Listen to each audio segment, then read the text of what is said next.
Ndagusuhuje cyane wowe ukurikiye Ndi Umutsinzi TV, amahoro y'Imana akubeho cyane. Ndagushimira ko urushaho gukurikirana izi nyigisho dutambutsa hano kuri TV yacu, twiringira yuko hari benshi bamaze guhabwa umugisha, ubwo hari bamwe batazikunda ko ntihabuzemo n'abazikunze.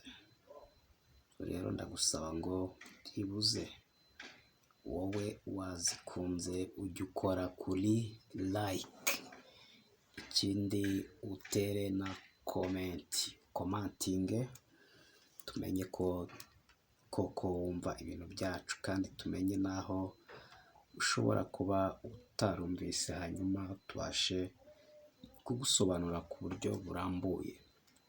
Uyu munsi rero nifuje yuko dusangira ijambo, kandi ikindi ndashima Imana ko ikomeje kutwagura, ikomeje kuduha ubuntu bwo gukomeza guteza imbere ubutumwa bwiza. Nawe rero niba ukunda ubutumwa bwiza ukomeze kugubwa neza. Ikindi kandi ndagusaba ngo niba utarakoze subscribe ukandeho, uraba winjiye mu muryango wa Ndi Umutsinzi TV, hanyuma uzajya ubona inyigisho nziza kandi zakugirira umumaro, byaba ari uyu munsi ndetse n'ahazaza mu bundi buzima bw'umwuka. Rero reka tubane muri iyi nyigisho, uze gukora kuri like, ukore na comment. Nyuma niba utarakoze ku nzogera, kora aho ngaho kuri subscribe, wakoze ufungure inzogera, uhitemo inzogera kugira ngo notification zose ujye uzibona. Rero uyu munsi tugiye kumva ikiganiro cyangwa se ikibwirizwa kiri muri Yakobo igice cya 2 duhereye ku murongo wa 14. Hari ibyo uri bwumva ukumva bisa n'ibihabanye n'ibyo twigishije, ariko ntabwo bihabanye, ahubwo biruzuzanya. Twize ku kwizera duhabwa, cyangwa se ukwizera tugeza ku gukiranuka, uko kwizera ko kudasaba ko dukora imirimo kugira ngo tuguhabwe, ni ubuntu twagiriwe na Yesu. Uburyo igihe yatwitambiraga, igihe yimanikaga ku musaraba ku bwacu, byari ukugira ngo duhabwe agakiza. Rero gukiranuka dufite ni ugukiranuka kuva mu kwizera gusa, kutagira imirimo dusabwa gukora kugira ngo tuguhabwe. Rero uyu mwanya ngiye kukwigisha cyangwa se ngiye kuganiriza icyigisho cyo muri Yakobo igice cya 2 umurongo wa 14 gukomeza, havuga kwizera kudafite imirimo kuba gupfuye. Uze gukurikira neza, uraza kumenya kubitandukanya na kino cyanditswe cyo mu Roma igice cya 4 kivuga yuko iyo Aburahamu yaratsindishijwe n'imirimo aba afite icyo yirata, ariko si imbere y'Imana. Hanyuma na kuno kwizera rero naho turi bwumve nabwo ko Aburahamu yumvikanamo. Ntucikwe, twagiye. Igice rero cya 2 umurongo wa 14 muri Yakobo haravuga ngo, mbese bene data byavura iki niba umuntu avuga yuko afite kwizera, nyamara akaba ari nta mirimo akora? Bene uko kwizera kwabasha kumukiza? Cyangwa se hagira mwene data w'umugabo cyangwa w'umugore wambaye ubusa kandi akaba abuze ibyo kurya by'iminsi yose, maze umwe muri mwe akamubwira ati genda amahoro ususuruke uhage, ariko ntimumuhe ibyo umubiri ukennye, byavura iki? Uko niko kwizera iyo kudafite imirimo, ahubwo ariko konyine kuba gupfuye. Ahari umuntu yazavuga ati wehoho ufite kwizera, njyeweho mfite imirimo. Nyereka kwizera kwawe kutagira imirimo, nanjye ndakwereka kwizera kwanjye kugaragazwa n'imirimo yanjye. Wizera yuko Imana ari imwe rukumbi? Ibyo ni byiza, ariko abadayimoni nabo barabyizera bagahinda imishyitsi. Wa muntu utagira umurimo we, ntuzi yuko kwizera kutagira imirimo ari impfabusa? Mbese sogokuruza Aburahamu ntiyatsindishirijwe n'imirimo? Ahubwo ntiyatsindishijwe n'imirimo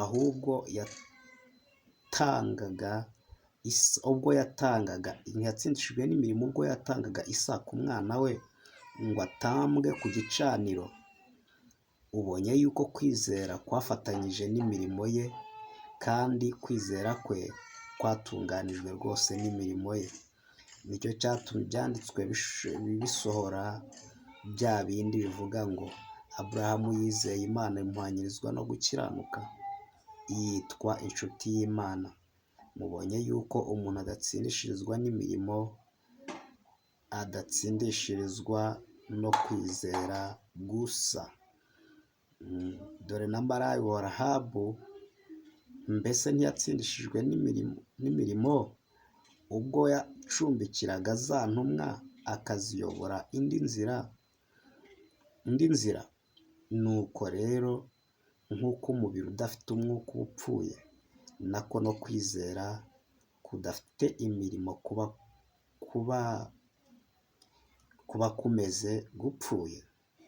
kumeze kuba gupfuye. Rero bene data, iki cyanditswe cyangwa se iyi nyigisho ishobora kuba warayumvishe ukumva na ya yindi ya Aburahamu yo mu Baroma igice cya 4 ukananirwa kuba wabitandukanya, kandi urumva ko hose harimo Aburahamu.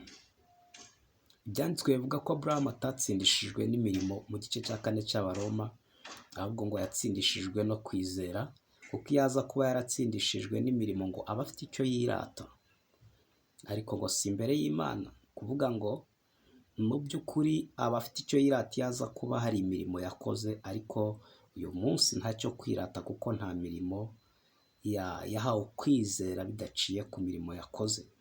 Hanyuma hano baravuga ngo Aburahamu ntago kwizera ntago yatsindishirijwe no kwizera gusa, ngo ahubwo n'umurimo we.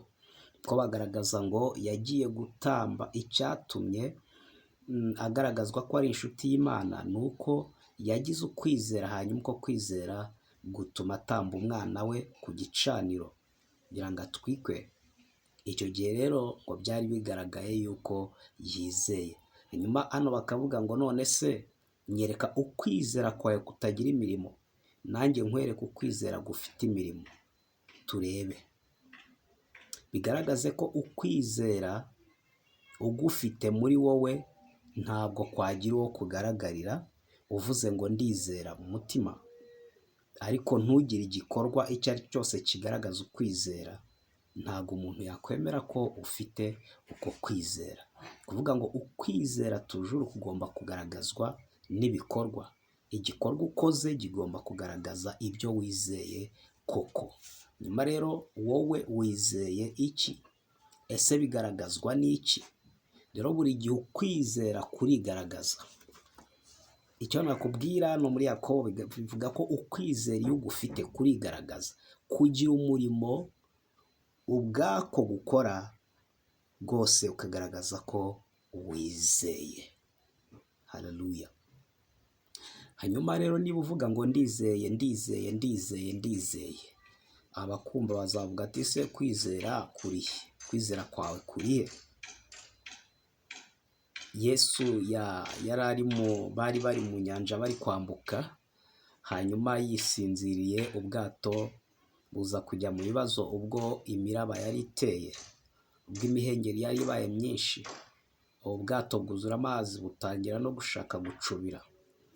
Hanyuma baramukangura baramubwira ngo dore ntubyitayeho ko tugiye gupfa? Arakanguka arababwira ngo kwizera kwanyu kurihe? Kwizera kwanyu kuri hehe? Bivuga iki rero? Bivuge ngo impamvu yabazaga ngo kuri he, ni uko yari ababonyeho yuko nta gikorwa yigeze abona kigaragaza ko bizera. Nubwo bavuga ngo turizeye, turakwizeye, turakwizeye, turizeye, twizeye Imana, ariko nta gikorwa yigeze ababonaho kigaragaza ko bizeye. Hanyuma nyuma yahise abereka igikorwa cyo kwizera kwe, noneho kiriya yari ari kubabwira. Ubwo yategekaga umuyaga, akawutegeka gutuza, agategeka n'inyanja gutuza, hanyuma amahoro akongera akaboneka. Bivuga ngo icyo ni igikorwa yakoze kigaragaza ukwizera yari afite. Rero nawe uyu munsi hari ibyo uvuga ngo ndizeye. Buriya kwizera kwawe niba nta gikorwa kigaragaza ko wizeye, cyangwa se hari ibikorwa wakora bikagaragaza ko wizeye, hari n'ibindi bikorwa ukora bikagaragaza ko utizeye. Niyo mpamvu Yakobo yabivuze yuko rero ukwizera kugaragazwa n'ibikorwa, guhamywa n'ibikorwa. Ese uvuga ko wizeye umwana w'Imana, wizeye Yesu ko yagupfiriye akakuzukira, ukaba uyu munsi uri umukiranutsi, urabyizera? Yego. Uti ndabyizera. Hanyuma niba ubyizera ukora iki? Ese niba ubyizera ukaba ugisaba imbabazi z'ibyaha byawe, ubwira Imana ngo mbabarira ibyaha byanjye, mbabarira ibyaha, mbabarira sinzongera, mbabarira kwiba, kwica, gusambana n'ibindi. Kandi wavuga ngo Yesu yamanikiwe ibyaha byanjye ngo ntazabizira, ntazarimbuka. Hanyuma ukaba ugifite uwo muco wo gusaba imbabazi. Bivuge ngo icyo ni igikorwa kigaragaza ko ubeshya ko wizeye utigeze wizera. Hanyuma niba uyu munsi utagisaba Imana imbabazi, utagisaba kukubabarira, kubera ko uzi neza yuko Yesu yakwitangiye kugira ngo ubabarirwe, icyo ni igikorwa kigaragaza yuko warizeye koko. Igikorwa kigaragara niba wenda n'urugero wari ufunzwe muri gereza uzira icyaha runaka, hanyuma bagusohoye muri gereza. Bagusohoye muri gereza, igihano cyawe cyari kirangiye. Hanyuma ikizagaragara ko wizeye yuko rwose uhanaguweho ibyaha, no kuzataha utihishira. Ariko niwihishira ntabwo uzaba wizeye yuko wahanaguweho ibyaha byawe. Nutangira kugira ubwoba no kongera kwihisha aho wari warakoreye icyaha, uzaba ugaragaje yuko utizeye ko wahanaguweho icyaha. Rero nawe iki ni cyo gihe cy'uko umenya ko kwizera ufite kukugaragaza ko koko wizera cyangwa utizera. Kwizera gushobora kugaragaza ko wizera, cyangwa se umutima wawe ukagaragaza ko utizeye. Ibikorwa ukora rero buri munsi ibyo bigaragaza ko utizeye. Hanyuma niba wizeye yuko imibyimba ya Yesu yadukijije indwara, ntabwo ukwiriye kuvuga amagambo uvuga ngo ngiye gupfa, iyi ndwara izanyica. Nicyo gihe cyo kuvuga ngo imibyimba yarankijije, narakize, nta ndwara zindiho. Igikorwa cyose uzakora nicyo kizakugaragaza ko wizeye koko. Kandi koko umuntu wese wakubona ntiwavuga ngo ndizeye, nta kintu na kimwe uragaragaza kigaragaza ko uri umwizera nyakuri. Ese wizera ko Imana ivuga? Niba wizera ko Imana ivuga, garagaza ibyo ikubwiye, bikore. Se wemera ko Imana ikora ibitangaza? Niba ubyemera bikore ibyo bitangaza, ibigukoresha ubikore. Niba uvuga ko Imana ikiza indwara, bigaragaze mu bikorwa. Abantu babe buzuye amashimwe kubera wowe, kubera ko uri kubereka Imana koko ifatika. Rero kwizera kwawe uko wakurata kose, ko wavuze induru kose ngo ndizeye, ntabwo bishobora kugira icyo bimarira uwo ari we wese. Ikindi muri Samweli wa mbere igice cya mbere hagaragaza Hana. Hana mu by'ukuri ngo yari ingumba atabyara, hanyuma yari afite mukeba witwa Penina. Penina yari yarabyaye, hanyuma Penina akajya amuseka cyane. Hana akagira umubabaro ukomeye cyane kugeza ubwo bagiye gusenga, hanyuma ngo mu gusenga kwe yasengeraga umutima azunguza umunwa ijwi ridasohoka. Hanyuma umutambyi Eli aramubwira ati uzagezayo n'isindwe ryawe, waretse isindwe wa mugore we, wariretse? Ko yabonaga ameze nk'umuntu wivugisha, kwa kundi nk'umuntu wasinze aba yivugisha. Hanyuma Hana aramubwira ati umuja wawe ntago nasinze, ntago nanyweye vino, ahubwo ni agahinda kandi mu mutima gatuma ntasenga mvuga. Arabimubwira, amaze kubimubwira ngo icyo gihe yari yaranze kurya, yaranze kunywa, yaranze ikintu icyo cyose. Hari ukuntu umuntu agira ikibazo akiyanga burundu ku buryo yima n'ibyo kurya, nko kwiyahura. Handi ugeze aho wumva wakwiyahura kubera ibibazo ufite, niho Hana yarageze. Nyuma rero wowe icyo gihe ngo yaramubwiye ngo ngaho genda, Uwiteka Imana ya Isirayeli aguhe ibyo wayisabye cyangwa wamusabye.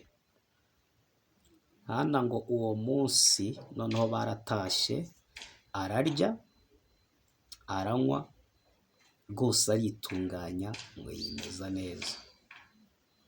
Hanyuma ngo amaze kubikora ngo ntibyatinze yaryamanye n'umugabo we, amutera inda, igihe kigeze arabyara. Bivuge ngo Hana hari igikorwa cyo kwizera yagaragaje. Kwizera kwe yagize yagukuye ku ijambo umukozi w'Imana yari amuhaye. Hanyuma uko kwizera rero yagaragaje ko yizeye koko igihe yari agiye agakora ibyo atakoraga. Yari yaranze kurya, yaranze kunywa, yaribabazaga bya nyabyo cyane, ariko numva haburagaho gato ngo aniyahure. Hanyuma agaragaza ko yizeye ijambo ry'Imana yahawe, ijambo ry'umuhanuzi yahawe. Yaragiye aremera, ararya aranywa, aravuga ati ubwo umuntu w'Imana bivuze ubu ngubu birabaye. Aritunganya rwose, amererwa neza, arongera ubuzima, arabukunda, arongera arikunda. Ngo mu maso he ntihongera kugaragaza umubabaro ukundi. Uku nguku niko natwe dukwiye kumera, niko ukwizera kwacu kugomba kugaragazwa n'ibikorwa. Kuvuga ngo rero ntibikagucange niwumva hariya bavuze ngo Aburahamu yizeye Imana imuhwanyizwa no gukiranuka. Kandi kwizera gukiranuka kwe ntikwavuye ku mirimo, no, ntikwavuye ku mirimo, ariko bigaragaza yuko ukwizera yagize byonyine hari imirimo yakugaragaje.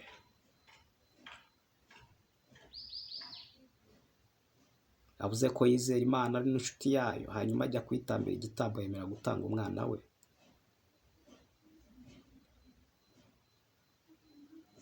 So rero nawe rwose Aburahamu kugira ngo yakire ko ari sekuruza w'amahanga yose, Aburahamu ngo yizeye Imana atarakebwa. Kuriya gukebwa nyine ni umurimo. Hanyuma ngo nyuma yo kwizera Imana ahabwa ikimenyetso cyo gukebwa, kugira ngo bigaragare ko ari sekuruza w'abakebwe n'abatarakebwe, sekuruza w'Abisiraheli ndetse n'uw'abanyamahanga twese. Bivuga ngo iyo adakebwa byari kuvuga ko adakijwe kuko yabanje, cyangwa se adakiranutse kuko yabanje gukiranuka ubwo yari amaze kwizera, yari yamaze gukiranuka. Ubwo bukeye bwaho ngo ahabwa ikimenyetso cyo gukebwa kigaragaza umwizera yizeye ko ari we sekuruza w'amahanga yose. Sekuruza w'amahanga yose gute? Amahanga yo atari Abisiraheli ndetse n'Abisiraheli ubwabo bose, kugira ngo abe sekuruza wabo. ubwabyo bwo gukebwa cyari ikimenyetso kigaragaje ngo nizeye ko ndi sekuruza w'Abisiraheli. Hanyuma no kwizera kudashingiye ku gukebwa yari yabanje kugira mbere, yavugaga ati ndi sekuruza w'amahanga apana Abisiraheli. Nyuma hawe icyo gukebwa aravuga ati n'Abisiraheli bose ni kimwe, bose ndi sekuruza w'abantu bose. Ni ukuvuga ngo sekuruza w'abakebwe ni sekuruza w'abatarakebwe, isekuruza w'Abisiraheli ndetse n'isekuruza w'abatari Abisiraheli, isekuruza w'ab'amasezerano ni isekuruza w'abataranayahabwa bose. Kuko umuntu wese uzagira ukwizera nk'uko Aburahamu nawe ngo azahabwa gukiranuka nk'ukwe. Rero kwizera buri munsi hari ibikorwa kugaragaza. Yari yizeye ko azaba sekuruza w'amahanga menshi. Iyo avuga ngo sinemera gukebwa, ubwo ni ukuvuga ngo abantu bari Abisiraheli bari kuvuga ngo niba atemeye gukebwa, ubwo twebwe si sekuruza w'amahanga, si sekuruza wacu twebwe, ubwo twifitiye undi sekuruza. Ariko we yashatse kugira ngo ahurize hamwe abantu bose, nyine nk'uko Imana yaravuze ko azaba sekuruza w'amahanga menshi. Rero icyo kimenyetso yafashe cyari kigaragaje yuko ari na sekuruza w'abakebwe. Hariya rero muri Yakobo igice cya 2 ntibavuze ati kwizera nk'uko ngo umubiri udafite umwuka uba upfuye, nako kwizera kudafite imirimo kuba gupfuye. Ujye ubyumva neza rero, uku kwizera bari kuvuga hano kuri Yakobo ntabwo ari ukwizera uku kwizera bari kuvuga kudafite imirimo, ni kwa kwizera nyine twizera uku kwizera bari kuvuga kudafite imirimo, ni kwa kwizera nyine twizera iby'Imana byose. Ni ukwizera kuduhesha gukiranuka, ni ukwizera kuduhesha hano byose byari bikubiyemo. Ni ukwizera kuduhesha kubaho kwacu kwa buri munsi, byose byari birimo, yuko ukwizera dufite buri munsi kugomba kugenda kugaragazwa n'ibikorwa. Kuvuga ngo kwizera ubwako kurabyara, hari ibyo kubyara, no kutizera hari ibyo kubyara, ari byo by'ibikorwa ukora bikagaragaza yuko wizeye cyangwa utizeye. Rero urugero nabahaye, niba mu by'ukuri uvuga ko wababariwe ariko ukaba ugisaba kubabarirwa, ubwo nyine ntabwo wizeye. Uwo ni umurimo ugaragaje kutizeye. Niba uvuga ko uri uwera wejejwe ukaba uyu munsi wiyita umunyabyaha, nyine icyo ni igikorwa kigaragaza yuko utakiriye cyangwa utizeye ko uri uwera. Rero mera nk'Hana, niba wizera ijambo ry'umukozi w'Imana cyangwa se iryo yaguha cyangwa iry'Imana, wikora ibinyuranye naryo, icyo gihe uzaba ugaragaje ko wizera. Nukora ibinyuranye naryo nabwo kandi nabwo uzaba ugaragaje kutizera.